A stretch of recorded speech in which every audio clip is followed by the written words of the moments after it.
tonight's Tilton Talk Show, and we've got loads and loads and loads to talk about. So joining me, we've got the chairman of the board, Alan Watton. Good evening, everybody. We've got the old man of the group now, because it was his birthday on Saturday, Craig Courtney. Hey, Leslie Old. Good evening, everyone. We've got all the way from America, Mark Meredith.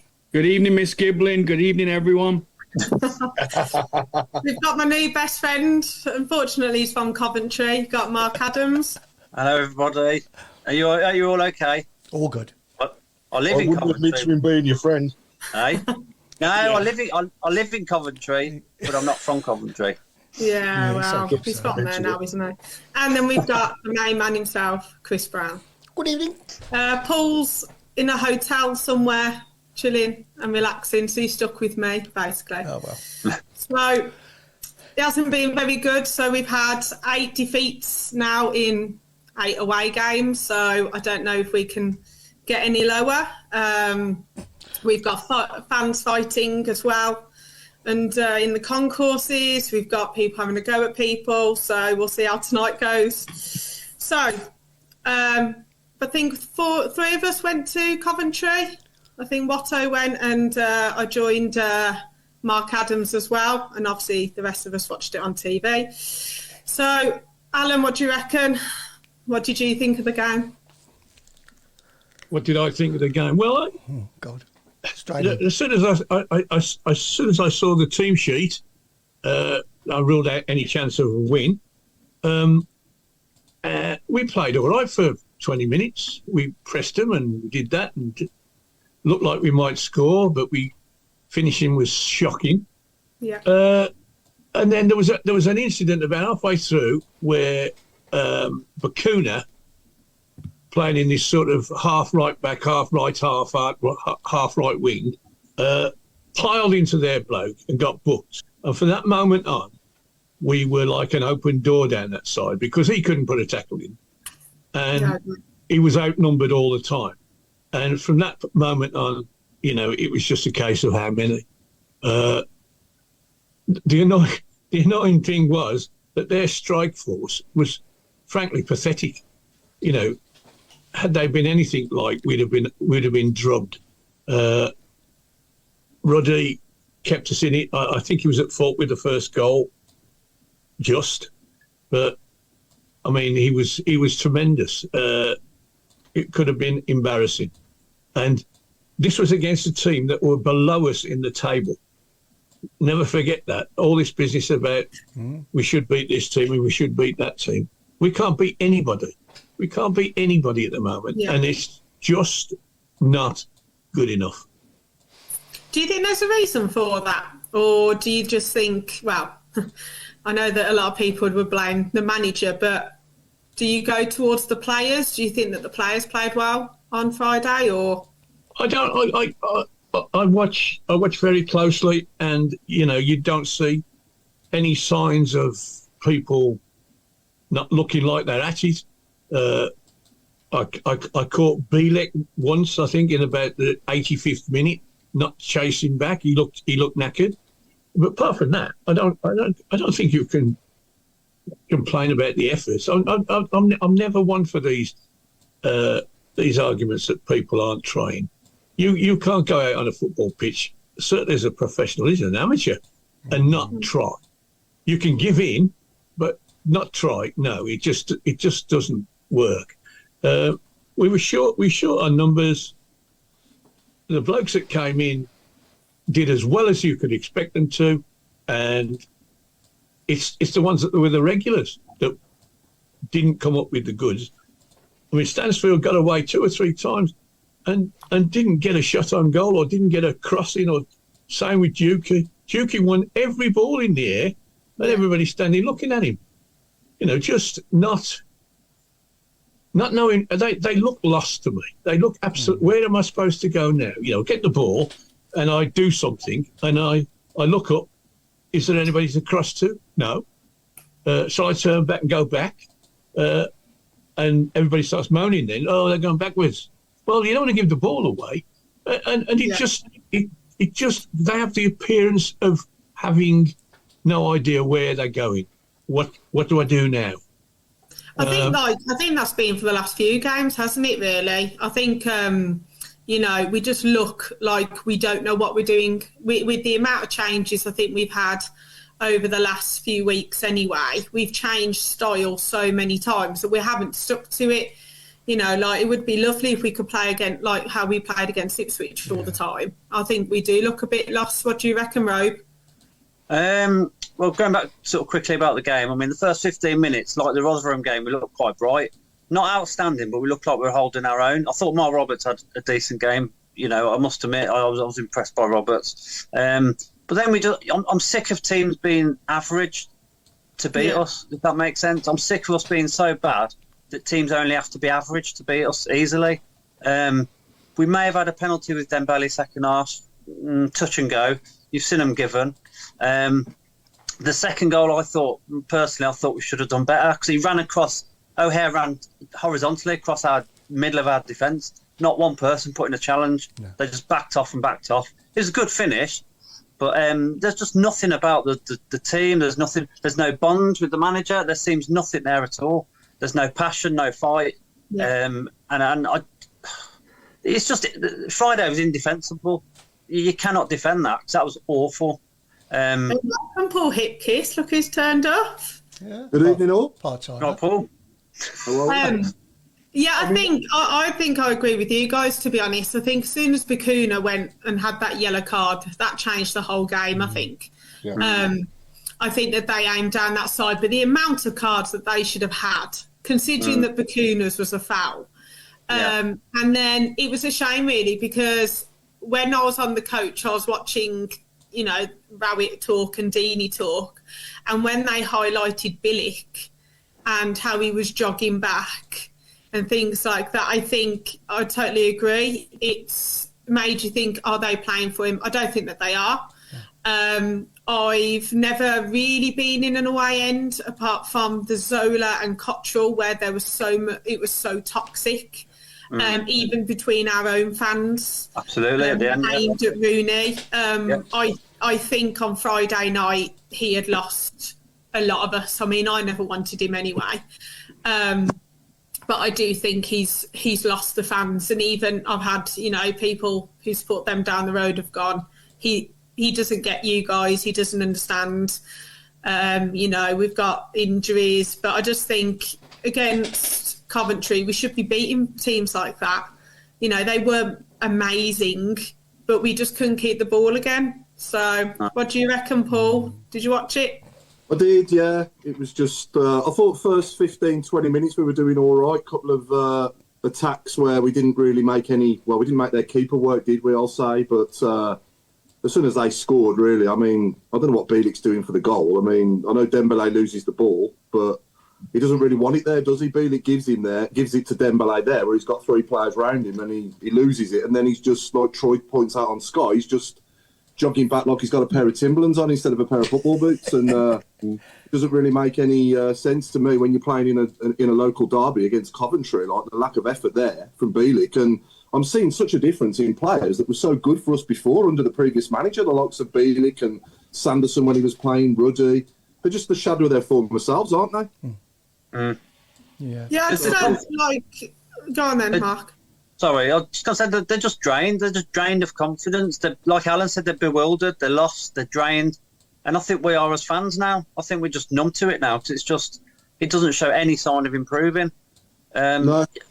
And well, there's only one inevitable outcome for me. I can't see him turn it round. I think he's lost everyone, dressing room and fans.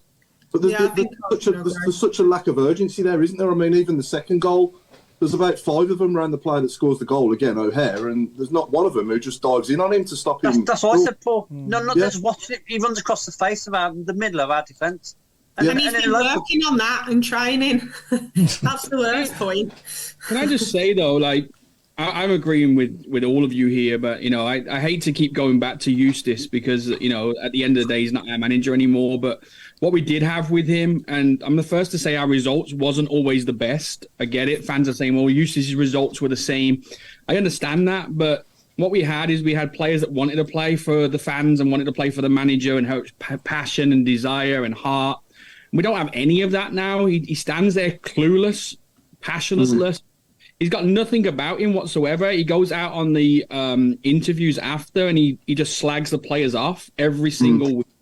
Why, as a player, would you want to play for that? You know, it's just it's difficult. He's not a leader. I've said on this show every week that we've got to give him until January. Honestly, after the Coventry game, I sit back and I go, it's only getting worse. Like right now, as I speak, you change the manager quickly. You get somebody else in for January. No, we can't buy many players because of the transfer embargoes and things. So bring somebody else in. Go back to your simple strength of the team. Because 4 months ago, we sat here and we said how good our squad was and how excited we was that we had this squad in front of us. It's the same players. There's no change, you know. And going into the game again, you know, with the goals we concede, like we've got two experienced defenders sitting on that bench that are meant to be our coaches, and I've not seen them get up and say a word at one time in the 4 months that they've been here. But surely it's clear to them now that every time we push our two fullbacks high, we get caught out on the transition 5 or 6 players against our two centre-backs. It happens every single week in every single game that they just beat us to the ball. They transition quickly. And then, you know, it does look like Bellic is jogging back. But the fact is, Bellic's not that type of player that should be doing that third centre-back's job. You know, be smart enough. You look at Buchanan, and Buchanan was a special player for us under Eustace. Now he's bang average because he's doing stuff that he doesn't want to do, and he's doing stuff that he's taking the weaknesses out of his position, and then we're going and blaming him. You know, I read on Facebook today, everyone's saying, you know, bring in, you know, Fogarty and bring in Dixon and bring in all these young kids. The biggest thing I worry about right now, and I coach youth players all the time, is the leader we have is not good enough. And if those players come in, we're throwing them into the deep end, fans are going to start slagging them off that they're not ready and they're this and they're that and they don't care. And we're making it so hard for these players because it's so clear to everybody but the owners right now that Rooney's not the person. And, you know, I'm the first to say that these owners have saved us, and I'm very, very thankful for that. But they've made a massive mistake on this one. And I think until we change that, you know, I don't think we're too good to go down. I think we're the worst team in the league right now. I agree with Alan when he said that. And if we continue to do well, the stats show, doesn't it? Like, you know, the stats don't lie. We're bottom of the table for the last since Rooney's come. So, you know. It's going to point the game. It's going to point the game. That's relegation forming anybody. But, well, 5 points out of 27. What did Eustace get in that period of time? Like, how many more games can he go? He got 17 from, what are we on now, 20. So 17 from 12. Yeah. You know what, though? I enjoyed watching. I watched the games on TV, as you know. I enjoyed watching the games under Eustace. Absolutely. Now, the no fear football now, I actually fear watching them. It's crazy. Like, I don't want to get up at, you know, I'm behind you in time. I don't want to get up at 6 a.m. in the morning or 9 a.m. in the morning to stick the TV on to watch this. It's like, it's horrible. Mark, do you think that this has had an impact on the players, this no fear line that they've come out with? Obviously, do you think that's affected the performances on the pitch in any way? Because, you know, it's more like fear football than no fear football so far, and it was a bit of a daft thing to say, really, if I'm honest. You know, because what's fear football? You know what I mean? It's it doesn't really. What he did, what Rooney did from the start, in my point of view, is that he questioned the ability of the players under the old management. So I think he put pressure on them straight away that you know this what you played before wasn't good enough. Now we're going to play like this. Now I need you guys to do this. And he's openly said, if you don't do what I say, you're going to be dropped. Now, he also then goes on every week and says, well, Sanderson did this and so did this and so did this, but they're still there the week after. So he's not following through on that type of thing. But for me, he just doesn't have every single player in that team right now. I don't believe wants to play for him, don't have confidence or love or belief in the leader that they have. And that's a massive, massive thing. in any. And you know, I've listened to fans all week say you've got to put the blame on the players. I actually disagree with that a little bit because, as I said earlier, 4 months ago, every fan was so excited about the group of players that we have. It's so clear to me that they just don't want to play for the person that's in charge. I think that's to be fair. Yeah. I mean, the open house was what, 3 weeks ago, 2 weeks ago. 3. Yeah. If it was tonight, there'd be a lot more questions, wouldn't there, than what there was 3 weeks ago? And I think that's the problem. I think people have misunderstood this open house. I think the problem is that we went to the open house and the Rooney part, we were not allowed to ask any questions, not take any photos and not have any videos. And the fact is that people are like, oh, all these people who went to the open house, what do you think now? We learnt about the owners at that open house. We didn't learn about Rooney. We didn't learn about, we learnt about his idea and his tactically what he wants to do. But it was mainly about, look, this is what the owners want. This is their vision. This is how we're going to come across. So I feel like at the moment on a lot of social media, the people that went to the open house are also getting blamed, even though we heard nothing about anything that's been going on the football side. It was mainly behind the scenes. Yeah. So, do you know what I mean? Like, I think I totally agree with you, Paul. I think if it was tonight, I think people would have stood up and just said something. But obviously, a new manager comes in, you're trying to see what happens, you know, after so many games. How many games did we had under Rooney when we had the open house? About 3 or 4, was it? We just beat Sheffield Wednesday. No, it's only, we've had 9 now. Six we'd had when he had that. 6. And we'd won one of those 6. Yeah. Was it 6? I thought it was less than that, to be honest, Al. But it's ultimately going to become untenable if you keep losing. We played Blackburn. Yeah. Yeah, we played Blackburn that week. And then we played... Rotherham. Was it Rotherham. Yeah, okay, yeah. So we had and Coventry. That's it, 3 games out of 9. Yeah. But you know what, though? Ultimately, it's going to become untenable, isn't it? If we keep losing, then... You know what I mean? It's just going to be more pressure and more pressure and more pressure. And eventually, you know, he probably should hold his hands up and say, I'm not cut out for this, you know? To be honest, would you? If you're on £30,000 a week and you sign a 3.5-year contract, it's going to cost us about $4 million to get rid of him. Yeah, which he don't need. He doesn't need the money, does he? He doesn't need the money. He's a multimillionaire. Yeah, I get that. But would he want to resign and then he's resigned from a job? Probably not. He probably wants to stick around till January and get some of his own players in and then, you know, say judge him. But you know, what he's doing with the players we've got at the moment is nothing short of a disaster.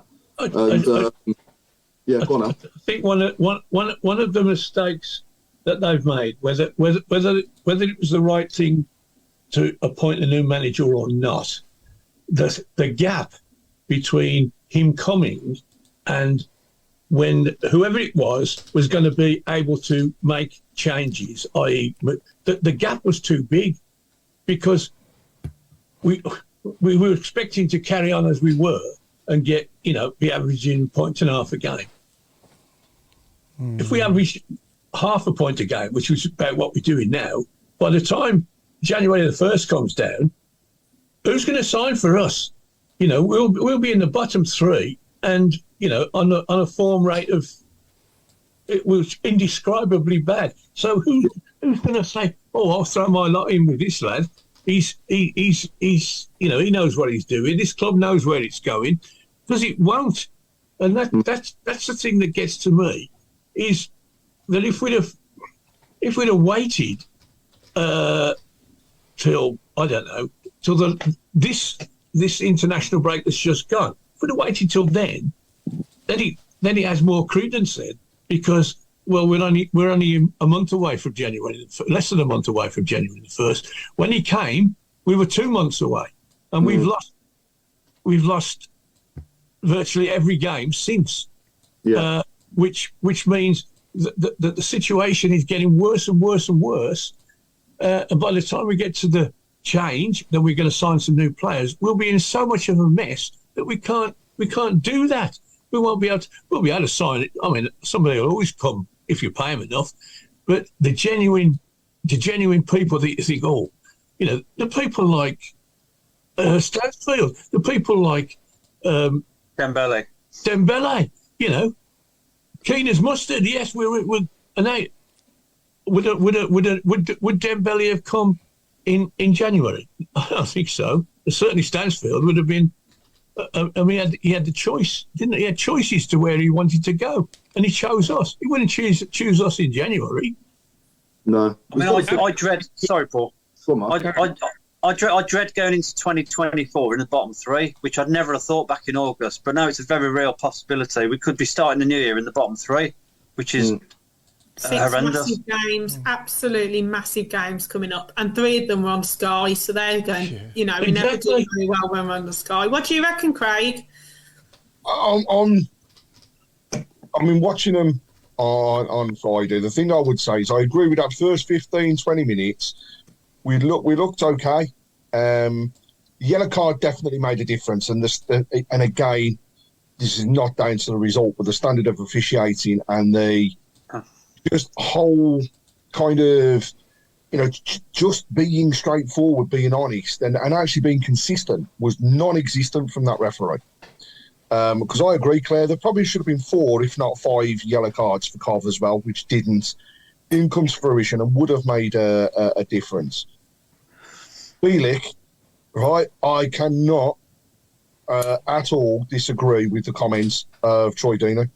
Right, Troy upset and alienated a few people at the club, but I'll tell you what, he showed more passion in his interview at the end of the game than, to me, any player that was on that field Friday night, and that's scary.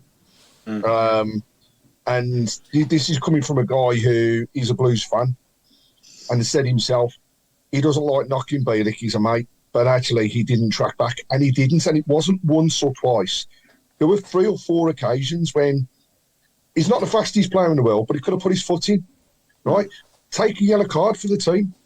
It's if you can't get to the ball, you do something, you take one for the team. It's, you know, everybody, I'm not encouraging anybody incidentally to go out and break somebody's legs or anything else, but if you can just try and you end up with a yellow card, then you've tried, and I didn't see that, and I am as frustrated as everybody else, because for me, I still cannot understand how a team can turn out like they did against Ipswich, and we haven't seen that again since. And we have been against worse teams. So again, I referred to it last week, but we have to play teams above us to get us into a mood where we're going to go out and play football, because that's just wrong. They're professional footballers. They should turn out week in, week out, no matter who we're playing. You know, it's like turning around and saying we're going to go into the FA Cup and play one of the minnows. Right? Or we're just not going to turn up because we're in that situation, because that's the way it feels. He's lost. I don't believe he's lost every single player. I believe there are players that are trying for him. But I am now beginning to question other people. And I know it's social media, but I found myself questioning Sanderson. Was he really injured? Was that really him on that day buying those trainers in a shop? It was, right? It's inexcusable. Yeah. Because you've got an injured foot, but you're trying on 4 pairs of trainers. I heard he got injured getting out of bed. Yeah. There's so many different things that are going around. And so maybe the trainers were too tight. That's why his foot's swollen. Too tight. Maybe he was trying a size 8 on and it's a size 10. But on the message board, there's a lot of people saying, do you actually believe the injuries or have there been fallouts? I think it's, I won't say it's common knowledge, but I think there's no smoke without fire when you hear some of the rumours. The long one, for example, kind of does ring true. Yeah. You know, and just to cover off a few of the pointers that have been raised, there is a question. The open house sounded pointless in terms of discussion with the fans, just one-way spin events. Are the supporters' comments and questions not worth anything to Rooney, Cook and the owners? I'll just clarify now, that wasn't a spin event. That was an open and honest discussion throughout, with an element of people saying, we've got to do this moving forwards. But we all found out so much more information, and yes, Rooney did give us the opportunity to speak. And I'm sure questions would have been asked. But it was all done in the right way. Yeah, we seem to be a different team when Laird plays as well, don't we? I'll say that, and we do miss him, but I'm not saying we'd have got anything, at Coventry with him. I don't know, who knows? But, I mean, I asked 3 weeks ago after the open house event, the rating out of 10 from our viewers, and obviously everybody here, on the field and off the field. So where are we at with that now? Because I think a few weeks ago we were all mainly a 6 on the field and about an 8.5 or a 9 or a 10 off the field. Where are we at now with that? I'm a 7 off. I've gone down. It's made me really question Cook, and obviously bringing Mooney in. There's plenty of other people out there, and if you'd asked me on Friday, I probably wouldn't have even given it as high as a 1 or 2. I just think it was the lack of passion. I said it on WM the other day. I said with Eustace, he always said we need to be competitive. That was his number one thing: competitive. At the moment, we're nowhere near that. We're not putting challenges in. I kept stopping it and watching the highlights because I was showing people. They were like, "How did you lose that game?" I was like, "Right, watch this." Paused it. The gaps in the middle, it were ridiculous. When you watch like the Premier League and they've got a solid back four, and then everyone's like, "Well, your fullbacks wouldn't be there," and we just look so lost and out of place. We look like we've never played with each other. And when you've got one of, England's best left-backs sat there with, his hood up, snood on, just sat there like this, John O'Shea, what's the point in them? If you're not going to get up and you're not going to tell them what they're doing wrong, what do they do? Because they're not getting involved. Rooney stands there with his hands in his pockets. He was, when you watched him play for Everton, when you watched him play for Man United, he's also been captain at some of the clubs as well and things like that.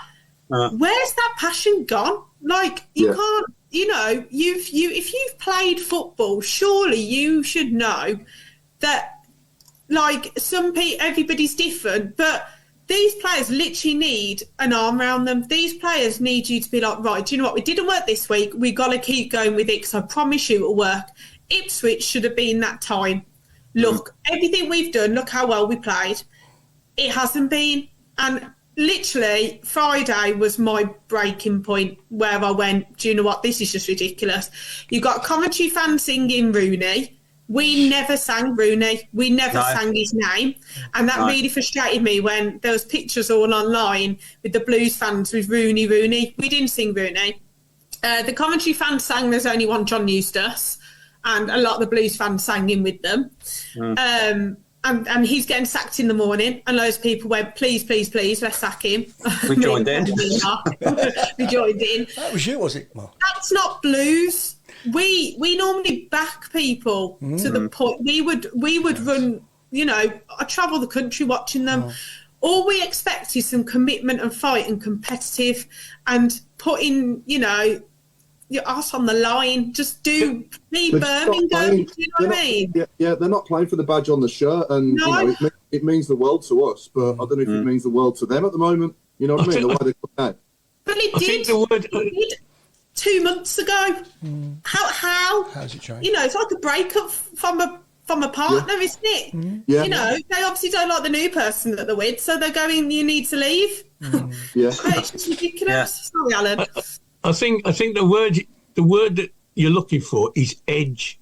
When before we had this edge, yes, as I said before, I don't go along too much with this. Oh, they're not trying, because I don't think professional players go out on the field and not try.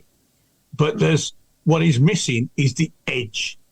Where people would go that extra mile or extra few inches. Sometimes that's all we're asking them, and get stuck in and make a tackle.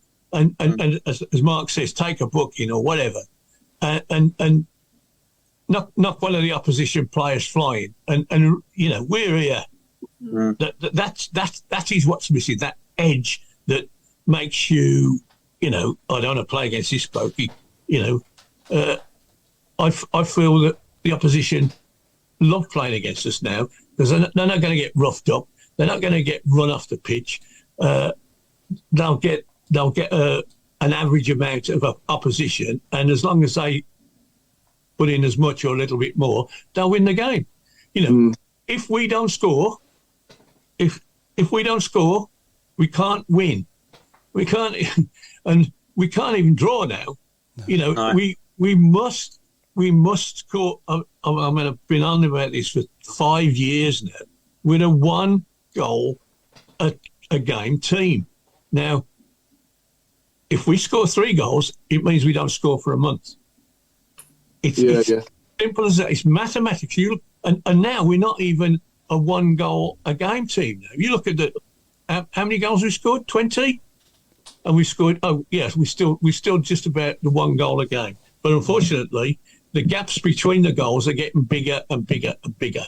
There's 2 games gone with no goals for. Can we see us scoring at Cardiff? Well, if we do, it'll be the first time for a long time. Against Leicester, how many we're going to score against them? That's scary. That's got a 4-0 written all over it.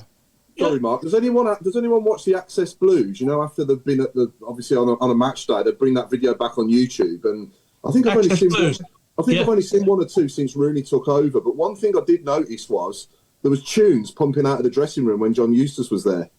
Yeah, and I don't know if there is since Wayne Rooney's come in. I don't think there is, but correct me if I'm wrong, because I think something like that as a player, when you're walking into the dressing room and you've got tunes pumping, it gives you a lift and it gets you going.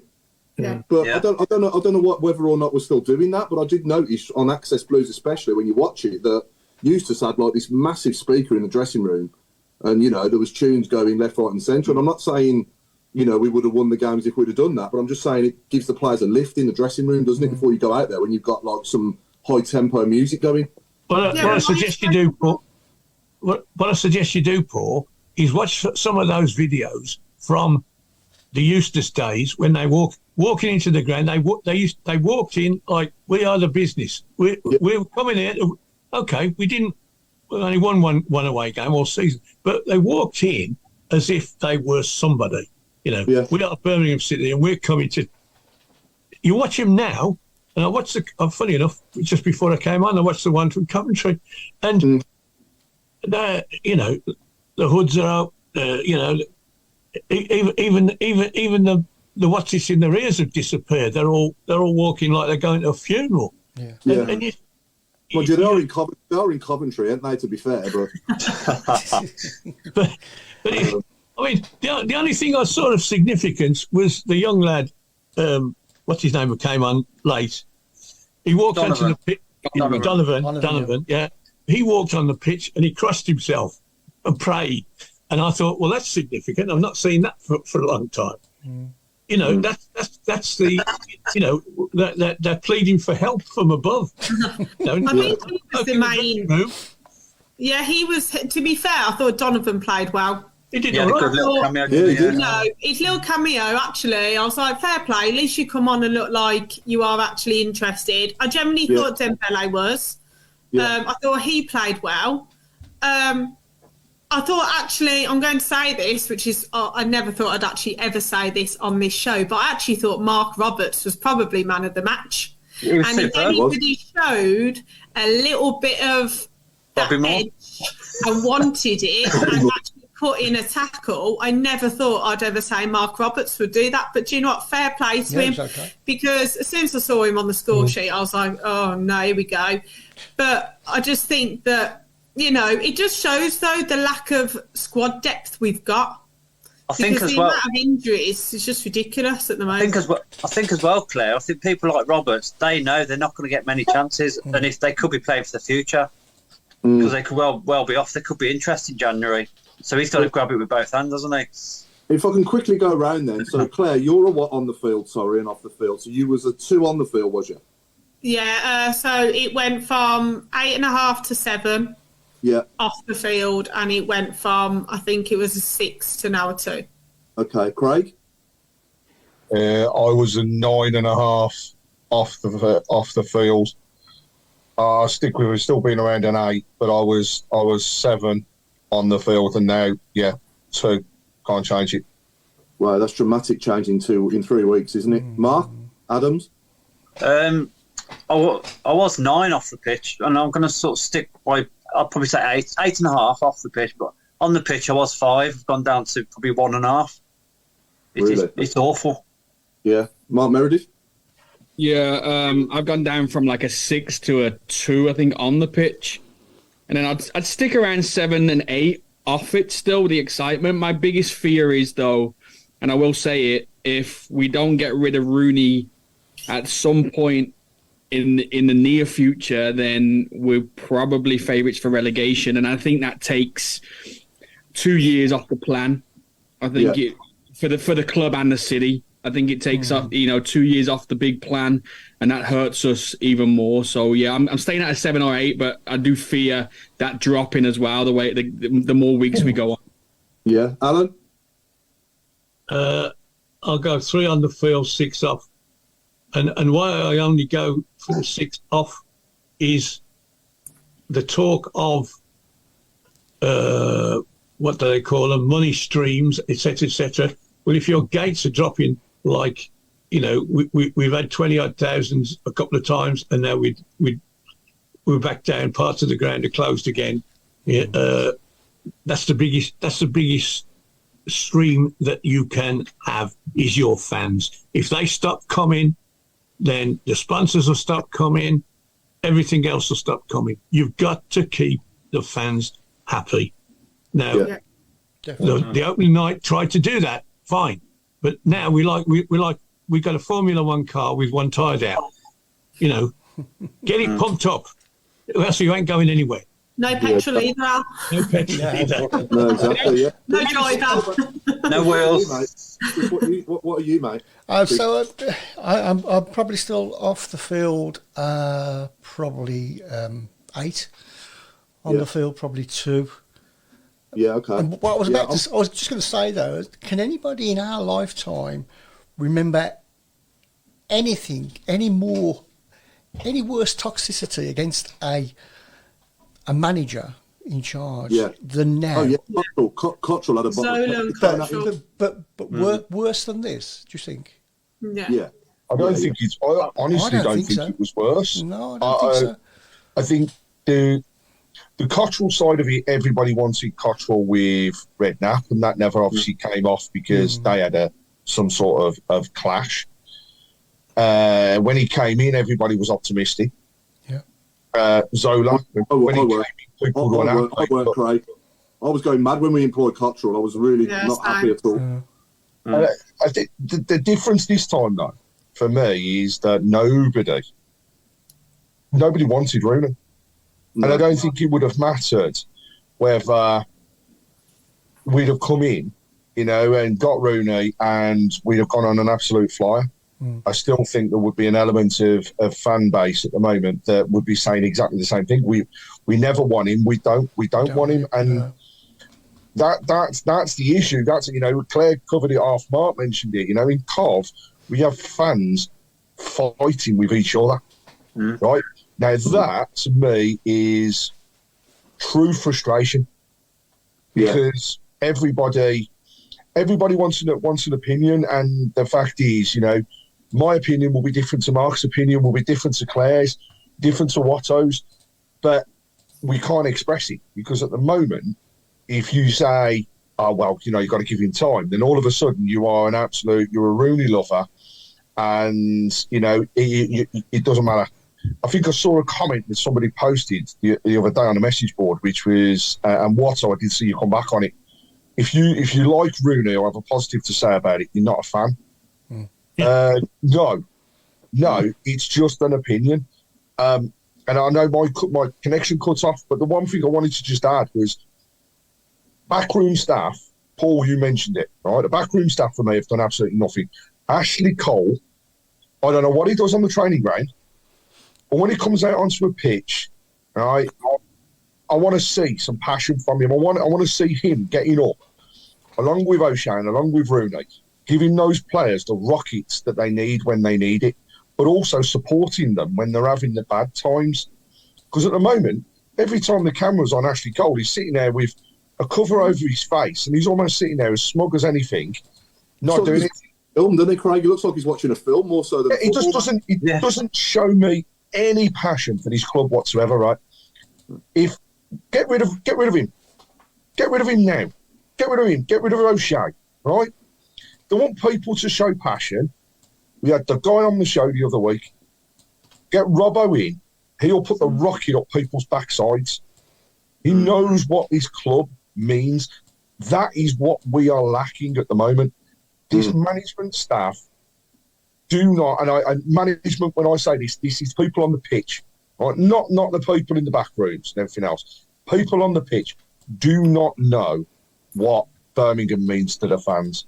Because if they did, it's plain and simple. Go back to basics, make yourself hard to beat. You do that, you don't concede, you don't lose a game. But at the moment, the stubbornness that's coming across from all of them is costing us. And it will cost us our position in the league. Can I just say, Craig? Sorry, Paul. Go on, Mark. Go on, Mark. I'll shut up. You carry on, mate. Go on. No, sorry, man. I was just saying, like, I agree with Craig, but he mentioned O'Shea and he mentioned Cole. Now, Rooney doesn't show any passion either. Rooney's He right? shows nothing. And I don't think Robbo would want to work with that type of lead. At the end of the day, Cole and O'Shea are not doing anything, but their leader as well is Rooney. I wouldn't even want to put Robbo in that situation of having to work underneath this guy anyway. Get rid of the three of them and then build it back with somebody that has some passion about it. You watch games every single week. Just movement on the side of the field, man. Move up and down the field, kick every ball with the players, do something so it shows the fans that you actually want to be there. Because if you want to keep your hands in your pockets, you're not go and sit in the stands. Just don't be out there. He does sit in the stands. He sits there half the time. I think I counted it about 30 times in the first half. He was sat down. Yeah. He doesn't even wear Birmingham City stuff. It pisses me off. I'm sorry, but he doesn't wear the hat. He doesn't wear the coat, and it's so annoying that he can't even put the badge on when he's the leader of the football club. I noticed that tonight on that Access Blues thing. He walks in and he's got just black everything, and it's all folded around his face, so you can't see expressions or anything. He hides. He sneaks his way into the ground and sneaks his way out to the touchline, and then hides for the next 90 minutes. Exactly. So is it? So we're saying it's just? Do we honestly think it's just an easy paycheck for him? Oh, 100%. Yeah. That's what it appears to be. Just an easy paycheck for him. He's got nothing on us. Let's cast our minds back, right? Let's cast our minds back to that last-minute winner against Plymouth when Stansfield scored on his debut. Do you remember the video of John Eustace? When he scored? John Eustace, celebrations, passion. What would Rooney be doing now if that happened? So that happened on Monday night against Leicester. What would Rooney be doing? Probably my shoelaces. Probably taking off when I was shooting earlier. Ashley Cole would probably be on his phone. Yeah, asking what he'd probably be asking what the score is. No, I think Rooney on Monday will be animated because of Wagatha Christie. Now we all know that that's the only reason why it's on Sky. We know that Jamie Vardy will probably score a hat-trick and celebrate right in front of him. Now, to me, if he doesn't win the next two games, he's got to go.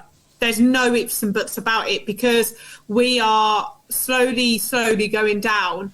And I think that Wagner needs to actually be understanding about what's going on. Cook needs to come out and just say, sorry, I made a mistake. I tried to get my mate in. It didn't work.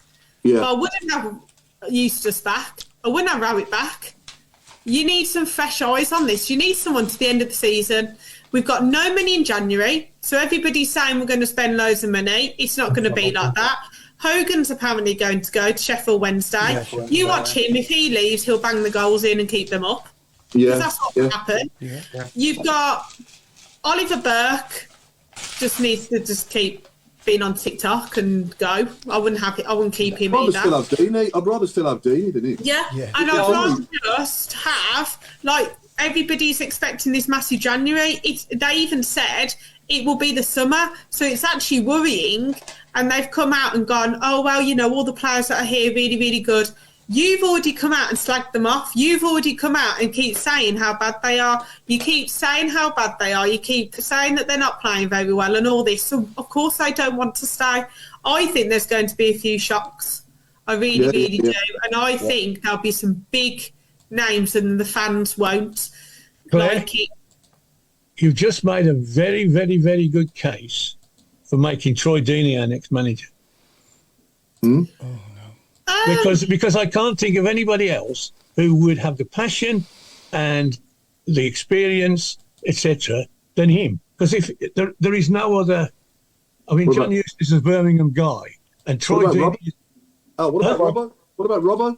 Robbo. I'll bring him and all. Yeah, I'm just saying. You need someone in who's got some sort of passion and love for this football club. Lee Carsley. What, Lee Carsley? Yeah, what about Lee Carsley or I'd like to see Lee Carsley. But what about Jerry Gill? I'm all for giving people a chance, right? But because it even took Pep Guardiola a season to win anything at Man City. But when you're seeing this much of a decline, in the players in a short space of time, it just doesn't send out good vibes at all at the same time. I mean, I don't know whether or not, how many points in these fixtures, in these 9 games that Rooney's had so far, how many points better off do you think we would be if we still had John Eustace in these fixtures? Because they haven't been easy, but I'm not sticking up for him because it has been shocking. And like we said, like the work rate and the effort there is just not the same as what it was previously. I don't think we would be like this. I know Norwich was bad. I know that some of the games were bad. But at least we tried. At least we were in the Preston. We should have won that game, hands down. We were the better team by far. You play Miyoshi in the position he needed to play because he was just behind the 2 strikers. Why he thinks he's a winger, I've got no idea. Norwich. Okay, I came back. We lost, but at least we had a go. At least we look solid. Yeah, okay, we can't win every game. We're Birmingham City. We're not going to win every game. That's just not us. We're not Man City and Liverpool and all them.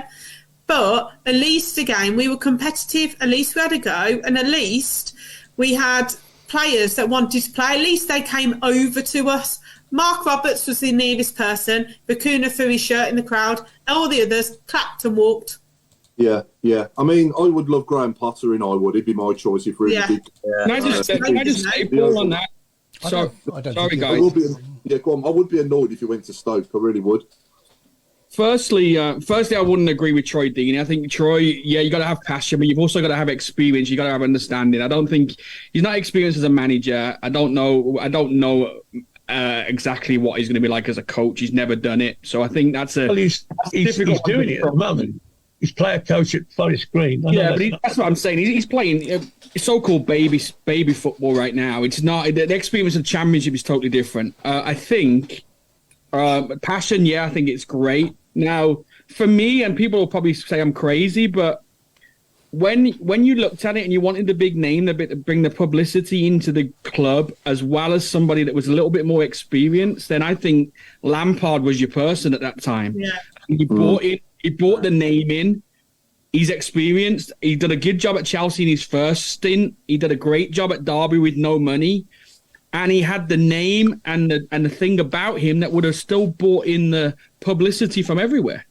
Massive mistake with Rooney because you brought somebody in that wasn't successul in the first place.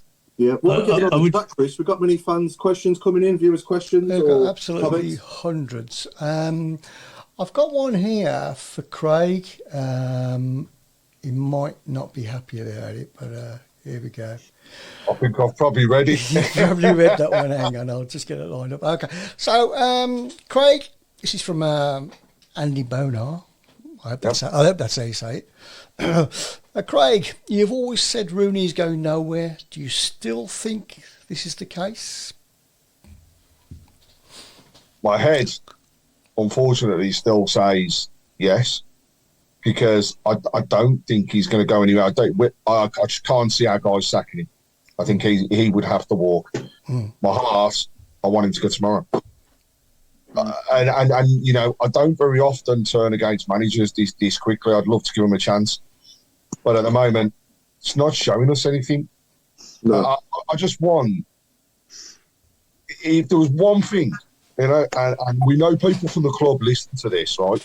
One thing, show us some damn passion. Show us you care. Because at the moment, we don't see it. We just hear excuses. And after the games, Claire's mentioned it already, we hear you slagging the players, right? When they're on a downer, you slag a player, they come back, makes it even worse. We need somebody to put their arms around those players and just say, You can do it. Give it a go. And then if they genuinely can't, and there is plans for movement, go ahead, do the movement, but just show us something. And Andy, yeah, I agree. You know, I didn't think he was going anywhere, and my head still says he's not, because I don't believe we'll sack him. But I wish he would do something for us as fans. Just show it. And you know, Monday night. This isn't, for me, Monday night is not about the football. Sky have got it for one reason and one reason only. Wagatha Christie. Wagatha Christie, right? It makes us look stupid. As a club at the moment, and I was told at the club that they can only turn down one game a season from Sky. And if you turn it down, all the rest of them, you have to stick by, right? What I think we actually need is a breakaway from this, because there's more pressure on them players when they're in front of the cameras than any other time. Right, we need a breakaway. We're on TV, albeit a red button. 3 times before New Year. Cardiff, TV. Leicester, TV. Stoke, TV. It's not good. In the current situation, we should be saying no. No additional revenue. Right, Watto, you're right. We can't even sell out our own stadium because we closed part of the stand. I know that's for refurb, but we've still closed it. Right, it shouldn't be happening. Those bottom tiers are open. We should be filling them. They look ever so smart, but they need some behinds on them. Yeah, need backsides on them, because the backsides bring the money brings the revenue means we can spend. I think the idea of getting Rooney in was revenue. I don't think any other reason. He's brought revenue. I do firmly believe he's brought revenue. He has. That's it. Well, he's brought massive Sky coverage. We do get paid for that, don't we? I mean, that's the case. But it's getting a bit boring now, especially when you stick a match on Friday night. When you're losing every week, and when I'd rather get a few wins. Do you know what I mean? When you're losing every week, you're on there. We are a joke to the rest of the footballing world. We're not getting good publicity. It's really bad publicity, and it's the fact that we got Rooney for social media likes and revenue. Perfect, you know what? Done that. But football is different to any other sport. Football is about results. Football is about what happens on the pitch. It's not about, obviously, we need revenue because that's what they told us so many times. But actually, without the fans, football is nothing. So without the fans, you won't have a football club. So at the moment, the toxicity between the fans is so bad. We're fighting amongst ourselves. We're arguing over social media, everything. Like, if you don't say you don't like Rooney, then that's it. You don't say it like it is. You know what I mean? Like you need to go to Villa Park. You don't, Well, we don't want to talk about them because that's making it a million times worse what they're doing up the road. It's like the late 80s again. It's like full circle. There's groups of fans and you do find it very curious that this split. I mean, I don't even see it as a split now. There's only a few people who are giving Rooney any credence whatsoever. But there is I said before I didn't want him, but it doesn't mean I'm not a supporter anymore. It actually makes me more of a supporter because I still want to watch what's happening at Birmingham City, whoever's manager. Just because I don't like the person or just think he's useless is his job doesn't mean I'm not a Birmingham City supporter. And anybody with the opposite point of view doesn't make them not a Birmingham City supporter. And I respect everybody, every one of them 4,000. And why did we only get 4,000? Because half that stand was empty. I was sitting in the opposite corner, and I could have sat the other end, where I had to pay. I had to sit with the Coventry fans because the tickets were running out. But there was plenty of room in that stand. Because everyone was standing in the middle. Alan, literally, when try and get down to get a drink or anything, you couldn't move. Like literally, people weren't in their seats. They were standing on the stairs, stairwells and everything. It was a nightmare. So it was full. Okay, but my point's, you can disagree with me or disagree with everybody, but that doesn't make you not a supporter. You might have a strange opinion. That does not mean you're not a supporter. If you want Birmingham City to win every game, like we all do, that's the end of it. Why are we arguing with each other? 90% of us would probably now agree that Rooney should go. But the people who don't want to give him a chance, well, I think you're wrong. But I don't think you're not a supporter because you're saying that, because you wouldn't have an opinion if you wasn't a supporter. Yeah. No, exactly. You wouldn't care less. Yeah, no, exactly. No, Can I ask, how many people, right, let's be honest now, we'll put this out to the viewers as well. How long before the fans start venting that anger at the manager and the management team? Monday night. Moment, we haven't really heard the Leicester game. We haven't heard it. Leicester. I think on that big sort of platform, a massive local Midlands derby, I think, tempers are just going to go, especially if Leicester do go 3 or 4 ahead, which could well happen. Yeah, what we heard, it was not things that I can repeat live on here, but you could imagine, and it was lots of people. Like before, there was only a few, and some people would boo and things like that. And some people would just sing Rooney, Rooney to wind people up. And that's the problem. I just think that there's a point. I think let's see what we do on Wednesday. If we lose on Wednesday, Leicester is going to be... I can't see us beating Leicester either. But if we are 2-3-0 down and we are playing like we have been, I think that's the tide will turn, and I think it's going to be very toxic. And it's just going to go back to, like when we were saying, for the owners to get out and things like that. I think it's going to turn, and it's not going to be nice at all. No, the thing I would say is I'm there to support the team. I support the team. I don't support the manager, right? I don't support the owners. I support the team. And I will back them through absolute thick and thin. So, as a fan, when it comes to it, if the toxicity is there, it's there. The one thing I won't do is I won't turn against the players, but what I want them to do in turn is just be hard to beat and show that little bit of passion and enthusiasm that was there at the start of the season. Because if the manager doesn't like what's happening, right? It's 0-0, 5 minutes to go. So if it's against Leicester and it's 0-0 and 5 minutes to go, first of all, I'm going to be in absolute dreamland. Secondly, I'm going to be turning around and saying, hold it. I don't want to go for a winner. Let's just get a damn result.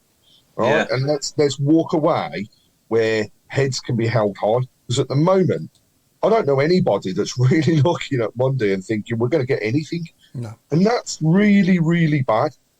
Go back to basics. Make yourself hard to get through. The defence needs to be a brick wall. All right, and somebody's going to have to climb that brick wall to get through it. It's at the moment we're like Skittles, and somebody's just a bowling ball and knocking us over every single time. We just need that bit of that bit of passion. Is just the only word I can use. That's what we need to see, and we're not seeing it. And the players also have got to be held accountable for that, right? If you don't like what the manager says, don't sit around and mope around and drop your face to the floor. Get out, grow some balls, and actually face facts. You need to clear a ball. Oh, you're Rooney in disguise. Yeah, but if you need to clear a ball, clear a ball. If you've got to welly it 40, 50 yards, who cares as long as it's not in front of your own goal, mate? They did change that, though. They didn't pass it from the back. No, they didn't, no. The worst thing that happened was the no fear. Even, Don Goodman said it. The worst statement in football was we want to play no fear. Yeah. And high press and possession and all this. We've got Jukovic, and I love him. What a servant to our football club. Won't ever, you know what I mean? Hands up. If you want to play a high press, you don't play him. No, sure. I'd rather play Hogan as a high press or something like that. So then all of a sudden, they're getting told one thing, this is how we want to play, let's keep the ball. Then we can't play that, so then we're booting it forward, then losing the ball. Then we got, right, we're going to do a high press, then we're playing Jukovic, who can't really run, and then Bilic can't run, and everything else, because Bilic needs Sunjic next to him. I think Sunjic should start against Cardiff. I think we need someone moving in the middle. Yeah, absolutely. But I'll bring him up. Yeah, because he's that barrier in front of the back four. Savage grabs the ball, gets the ball, keeps running. We'll run through a brick wall for you, Sunjic will. Okay, 2 months ago, we were saying how amazing he was, like it was like he had changed. He needs to put himself in the shop window. He probably won't be offered a new contract, so he will go through walls. I just think, you've got to decide how we're playing. You either stick to it or you don't. It's as simple as that, because you're being told that you can't play this way, then we're playing another way, then we're playing this way. We've got no idea what's going to happen on Wednesday. Like Cardiff are flying at the moment. We can have 26 shots on target, but if you ever watch any football, especially Premier League football, we're shooting from 25, 20 yards out. Yeah. And pass it. Do you know what I mean? Do that extra pass and then cross it in instead of shooting where it's just dribbling to the goalkeeper. It's so frustrating to watch. Can I move on to our top 5 now? Third best ever goal. On that note. No. What was number 1 and 2? So number one was John Gale at Wembley against Tranmere. Yeah. Number 2 was Cameron Jerome at Liverpool. So what is our third best ever goal? John Terrell. Good shape, yeah. That was on my birthday, that was, Claire. Was it? Happy It was. birthday today. Nobody's ever been on birthdays. Yeah. Sebastian Larsson, Tottenham. Yeah. I'm torn. I know it's going to be Seb Larsson, but I don't know whether the Spurs one or the Sheffield Wednesday one. I'm torn. Spurs for me would be that Probably one. Spurs. Probably Spurs.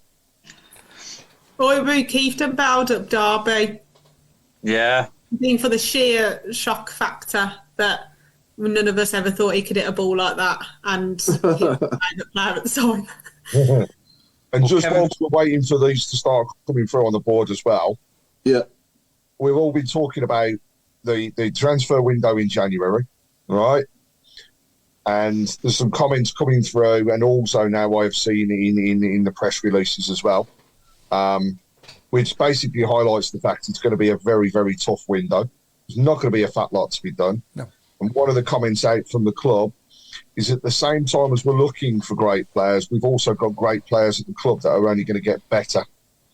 Commitment from that is from the coaching staff and making sure that commitment is supported. Now, that is a comment which we all agree. We've got some very, very good and talented youngsters and some great players at the club.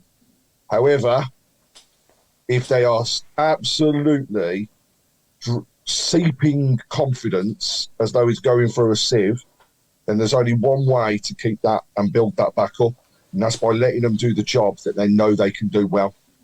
That's so, the money. It's got to be plain and simple. I don't care. I'm not interested in pretty football. As a Birmingham City fan, I'm not used to pretty football. I don't want pretty football. What I want is hard and tough team to beat, somebody that's not afraid to put their foot in, get the fans behind them. And, if we scrape a 1-0 because it's gone off somebody's backside, then I couldn't care less, because at the end of the day, we've got a result. But at the moment, we don't have people that can do what is being asked of them, and therefore it's dragging us down. And we'll get to the bottom, and we won't be able to get back up this time. Here's a great comment from earlier on from Adam. He says, I got my season ticket for the project that Wagner, Knighthead and Eustace were building on at the start of the season. I feel cheated. I had that when Monk. So when I got back in my seat, season ticket up high to be by Craig, that was because of Monk, and then Monk got sacked 2 weeks later. So I totally know how you feel. Yeah. It's heartbreaking. The mistake of staying by Craig for the rest of your life. Come on, man. You know what I mean? He's jinxed it. Tired and weary, but he's more tired and weary than ever at this present moment. I know the joys and sorrows, but my God, I didn't realise the sorrows would be this bad. You know what I mean? Seb Larson at Leicester, at Spurs, by the way, he's heads and tails across anything at the moment. Mooney against Oxford has been put there by Lillipad. Norwich. I think Yeah. Remember Djukovic's goal at Bristol City when Camp whacked it up? The one when he That's certainly his best goal ever. But he's spun and flicked it over the goalkeeper. Yeah. He had his back to goal, didn't he? And he kind of held it up, turned the defender, and then chipped it over the keeper. It was a quality goal. Yeah, it's a good goal. Yeah. Che Adams against Bristol is one that's just been texted me as a great goal. Not just individual play, but team play for that one. Yeah. There's one here for Claire. Michael on YouTube says, "I love you, Claire, but did you just say Dukey can't run? A pro footballer? There is the problem." It's not. Do you know what? It's not that he can't run. I just don't think he's ever been blessed with pace. He's a target man. That's what he is. That's his main thing. Yeah. And it's the fact that, after 5 minutes, he looks like he's done 3 games in one go. He's sweating, he's panting.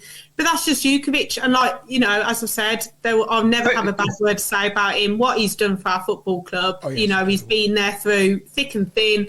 I've met him a couple of times. He's always been a really nice bloke. I just don't think he's not, he's someone to come on in a game, to either hold it up if we're winning and keep it up the pitch, or if we're losing, right, who can we get around him? But the thing is, I did the one thing on Friday that was a positive for me. I did quite like Dembele floating in around. I think he actually did quite well in the middle. But then Stanfield, who was our main person before Rooney came in, is on the left. Yeah, he's got that makes sense. Yeah, and some of the ideas just don't make sense. Some of them you go, oh, that's a good idea. But then actually, we're not near to Jukovic. Jukovic were not a lot, and the referee was not on our side as well. But I just think that he hasn't got the pace to play this way of football. No, that's right. It's a bit like Cottrell, and it's a bit like Cottrell, when he had Sam Gallagher down the left and then Doyers at number 10. Remember that? Yeah. Yeah. Can I just say on that though, Paul, and again, we're just going on to Claire's point there. I don't think she's wrong with Jukovic, but the clear statement of everything we're speaking about there is exactly what Craig said. You've got to play to the strength of the players. Like, we can sit here and say that every single player on the field right now is not doing well in what they're doing because we're not playing to the strength of them. We're not playing the strength of the goalkeeper. We slag him off. Our 2 fullbacks are too far forward. We slag them off. Our striker can't run. He's making him run, so we slag him off. The fact is that if you go back to the strength of the players that we had 4 months ago, then we're not having these conversations. No, that's right. No. Yeah, a big comment. Alex Strange, in 63 years of watching the Blues, last Friday was one of the most depressing games. You know what it was? It was the start of the season, the away days were immense. They were some of the best I've ever been in. The singing, Watford was absolutely class. Like, Watford was singing from start to finish. The Dion song came. Even though, we only really lost that because of the red card. Like, we weren't great, but we weren't not in it. And then all of a sudden... It was 0-0 with the red card. With 3 minutes to go. Yeah, and that was just some stupidity. Should never have happened. And again, we were close. The away games, you got 4,000 people, £37 Friday night on Sky.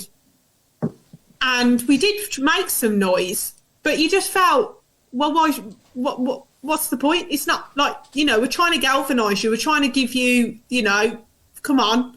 But there's just nothing there to, grasp onto. Sometimes when something happens, you're like, right, we're going to sing. And then all of a sudden we sang Keep Right On, the loudest we've sung for and then all of a sudden that bloke scores, that Villa player scores every time we play. And then it just went bang, straight down, and all it was shouting. I just think, some people go home and away, and what do you get for it? Show at least some passion and pride. Play. Yeah. If you're not going to play for him, play for us. Yeah. But That's it what has he to work needs to both do. ways. It has to work Yeah. both ways, doesn't it? You know, they've got to give it back to the fans to give them something to shout about, Yeah. haven't they? Yeah. We pay their salaries.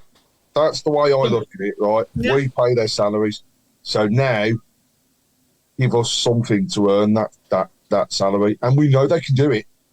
You know, I will not slate the players, you know, on a constant basis because we know they can do it.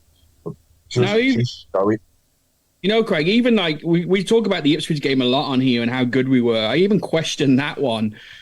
I know it's way back now, but even like when Laird went off, which I agreed with the substitution because I think Laird was tired. It was his first game back.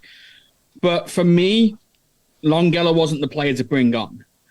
You know, it would have been someone like Ayew at the time. Ayew wasn't playing then. Ayew bringing on, going 3 centre-backs, putting Bakuna at right back as a wing-back, keeping Drenham left back, Draymar, whatever you want to call him, Paul. Drama. That's him, yeah, drama, sorry.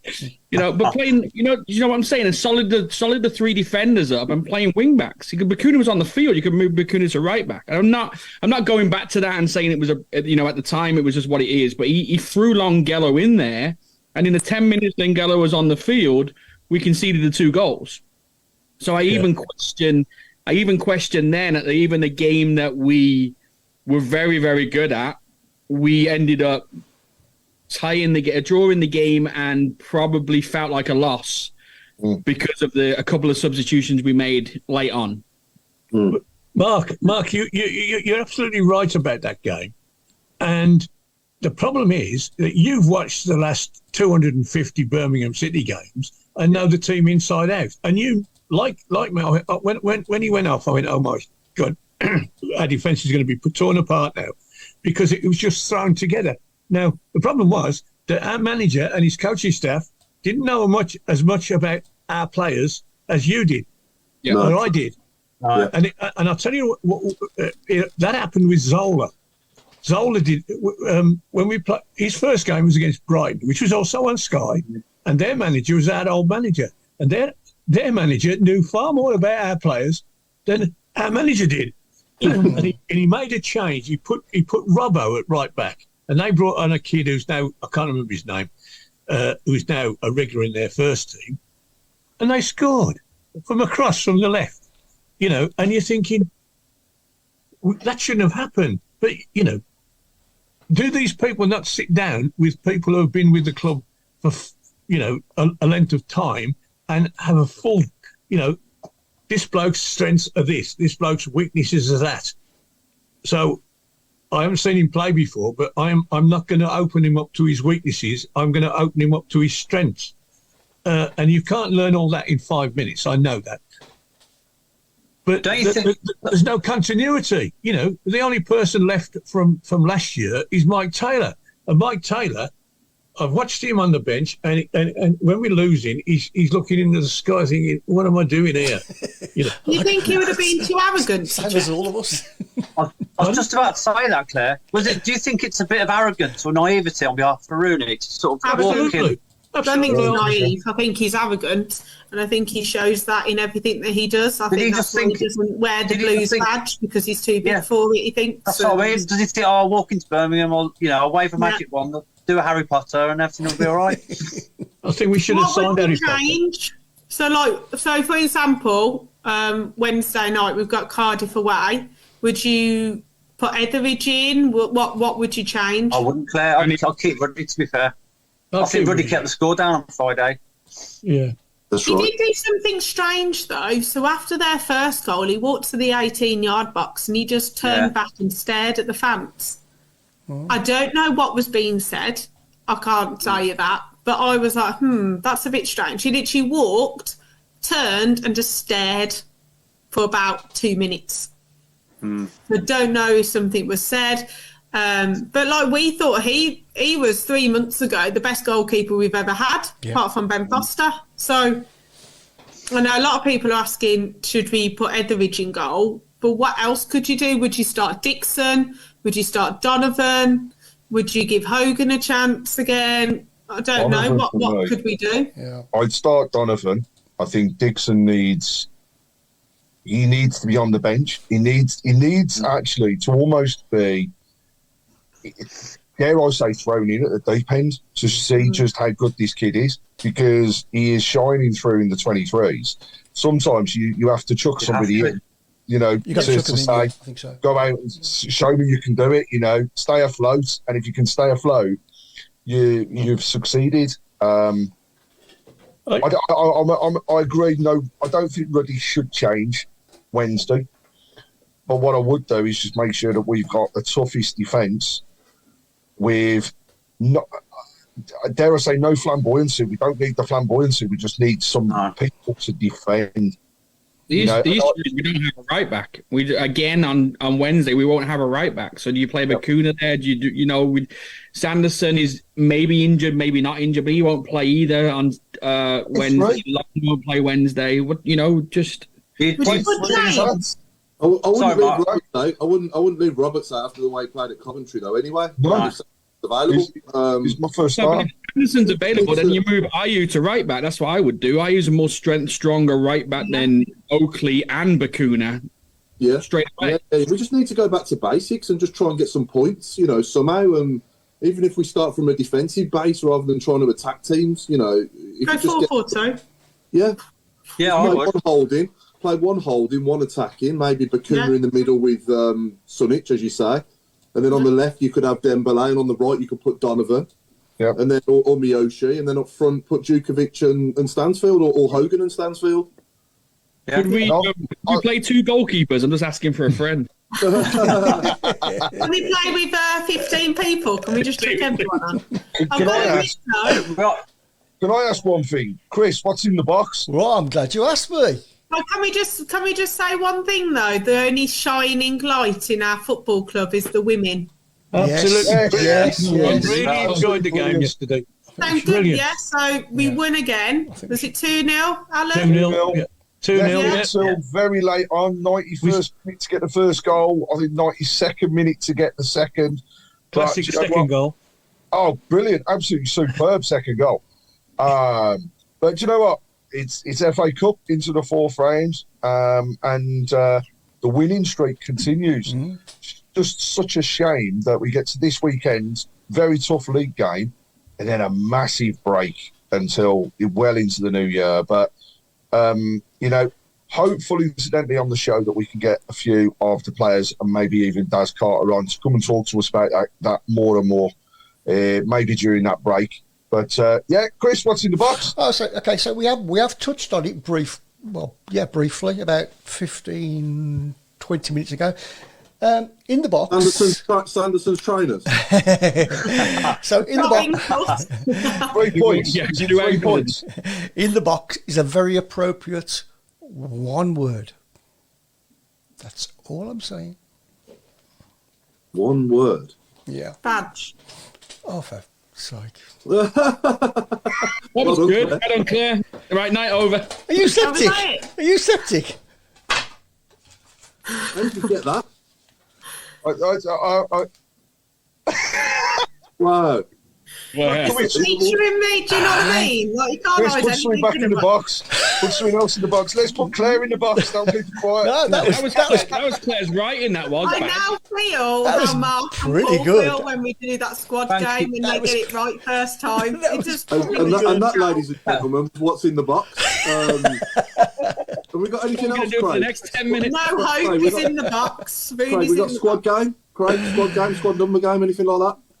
I don't think we can have time. I don't think we can have time, to be honest. I'll go to some of the questions on YouTube. I don't think this is any time to throw kids in. It's too toxic, and it looks like it might get worse. It could ruin them. They don't deserve that. Yeah. It's up to the senior players to sort this out. Also, we've had years of this, and the senior players have been there through it all. And then, you know, like when Jude came through, he was like a shining light and a bit of energy and a bit of passion. So, mate, do you know what I mean? Like, I mean, the under-21s and that are doing amazingly. Like, they're top of the leagues and everything. Maybe we do need to. I don't expect it to be like a whole load of kids, but at least maybe... I'm old enough to remember Trevor Francis being thrown in. Yeah. in desperation. We worked. weren't winning any games, and they threw him in, and lo and behold, look what happened. And a little bit the same with Jude. You know, he was a bit more gradual, but eventually they said, "Oh, Suddy, you know, we can't not pick this kid because he's better than everybody else." And sometimes you've got to, you know, you got to try. And one of the things it may well do will stop if you've got a couple of kids coming along and doing well. It might stop this antagonistic, toxic atmosphere, because everybody will get behind the new kid, won't they? You know, it's not like, we're getting tired of the old faces, to be honest. Let's throw some new blood in and just give us something to shout about. You know, exactly. If they don't do well, okay, we leave them out again, and we go back. You know, we start thinking about who we're going to buy to replace the ones we've got anyway. But I think certainly in the situation we are now, throwing this lad Dixon in as a striker alongside Stansfield, let's say, and play a 4-4-2, and if the kid can put the ball in the net, you know, if he's one of these guys that has 2 touches and gets 1 goal, we'll have that. You know, we don't necessarily need somebody who's running the backside up all the time. We want somebody who can score goals. Yeah, that's right. Yeah, I know. The big demand here. Sorry, You know, I'd be looking if somebody said he was playing on Wednesday night, I'd be, this is something good. I want to watch it. At the moment, I'm going to watch it. Of course I will, but I won't be. You know, I'll invite my Cardiff City supporter friend round to watch the game, because whenever he's done that, we've won. Get him out, Alan, quick. You got a friend? Yeah, today, bring him back today. We need any sort of like optimism, please. We're getting a lot of demands. Sorry, Chris. We're getting a lot of demands for the last 15. And Well, tough. I don't care. Somebody's made the point. Putting my foot down. Somebody's made the point that since we've not done the last 15, results have got worse. Maybe they need that. That's why they're not playing any music, to think about it. I know that we've only got 6 minutes, but I'll very quickly do a last 6. Anything to do with aquatics and football. There you go. Aquatics and football. Aquatics and football. Like Mark Fish. Yeah. Yeah. Just going back to the questions, BCFC Ireland thinks we should drop our flair players. You need something or someone to We need a create bit of grit, something. he's saying. We need a bit of grit. Yeah, like I think Miyoshi's been totally played out of position. He's not a winger. The best games he's played is behind the striker, feeding them. We miss Anderson massively, and I think, you know, because like you could play even James at right back, but then he's been one of our best players. So I think dropping odd, I don't know, who else are you going to bring in? Gary Gardner? I mean, what's he going to do? Yeah. All right. There's some great ones coming through here. I mean, Andy Boner said, "You're talking about aquatics, but we're a sinking ship." Mark Brooks has said Stephen Froggatt. Steve Froggatt.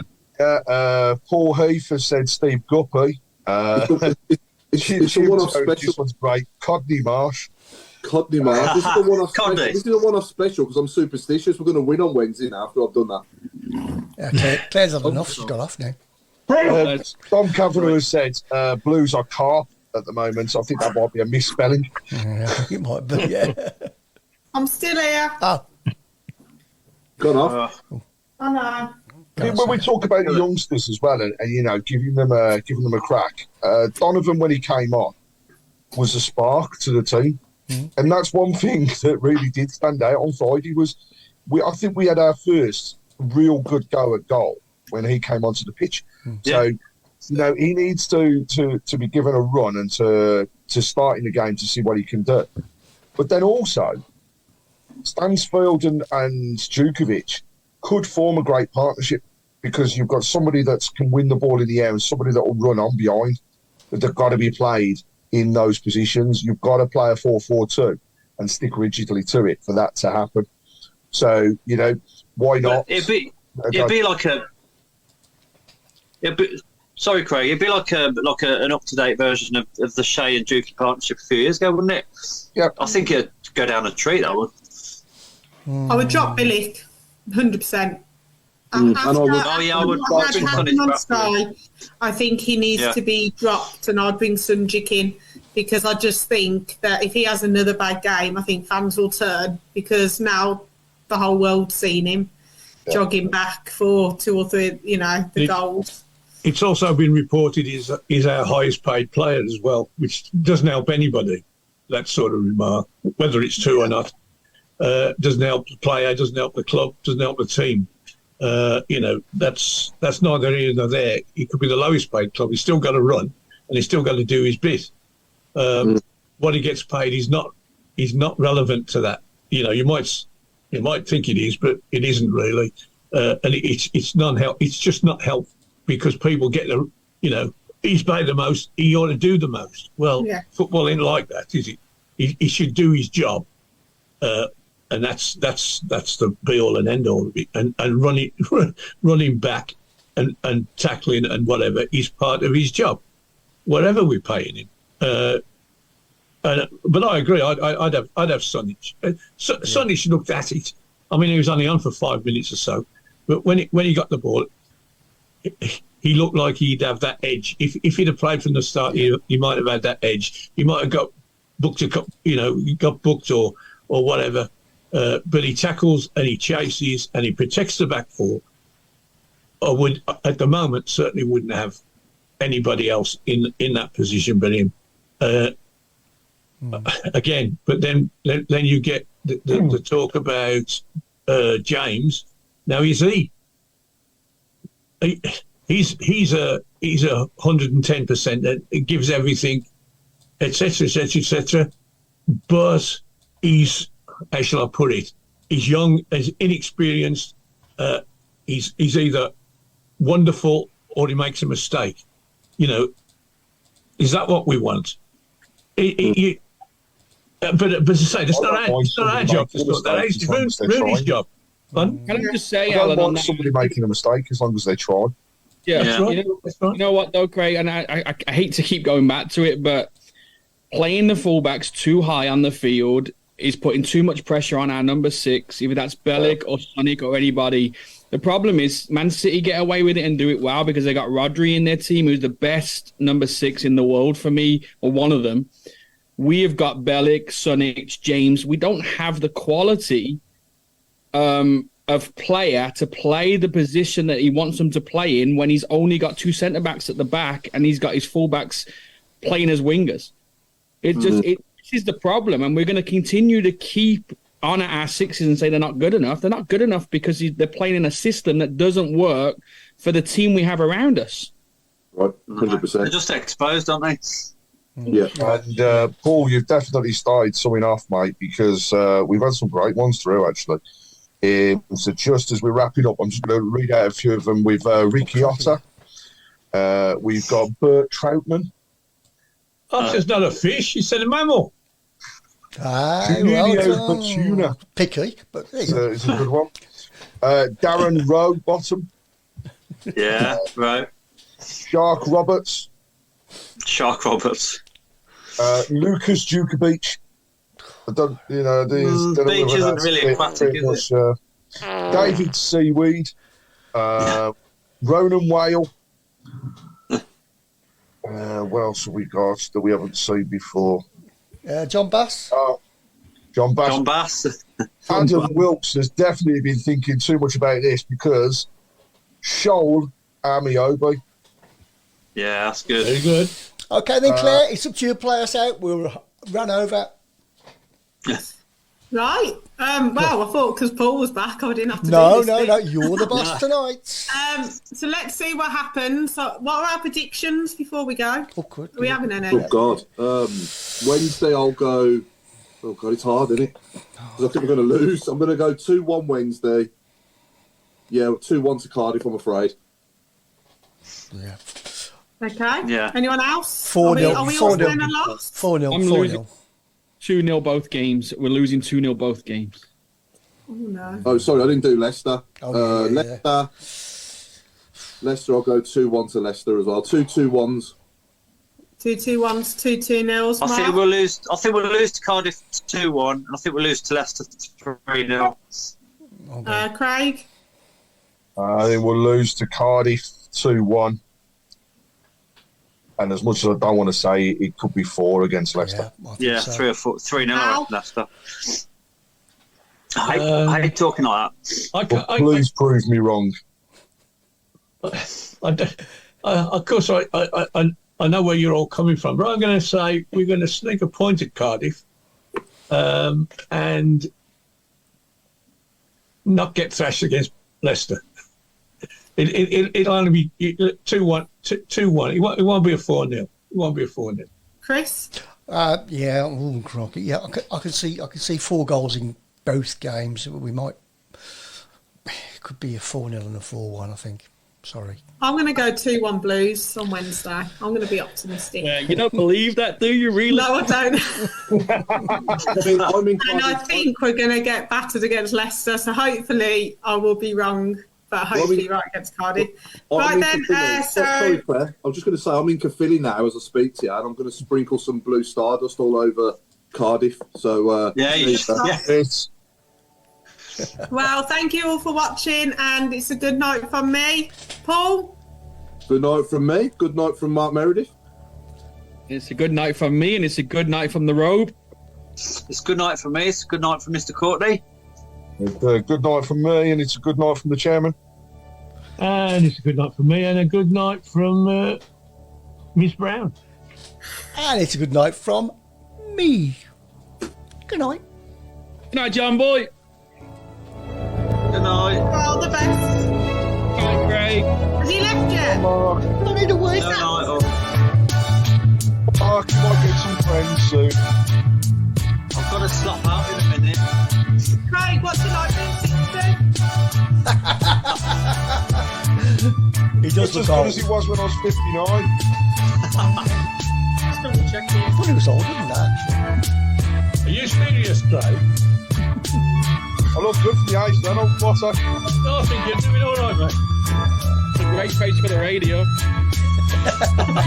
Let's talk over. Any friends in America, Mark? Oh, no, What no. are friends like over there? Any friends? Normally got orange jumpsuits on and Velma. It's in with the crime. Oh, I've met them before. They're all right, they are. I think it's like a real life safe park over there, isn't it, Mark? Yeah, I love it. I wouldn't even tell them about Road because I want to be liked. It's not Bloody a lovely that is. Kimono, Komodo. Kimono, mate. That's it. You are the kimono. That's a dragon, isn't it? Yeah. Up the Giblin.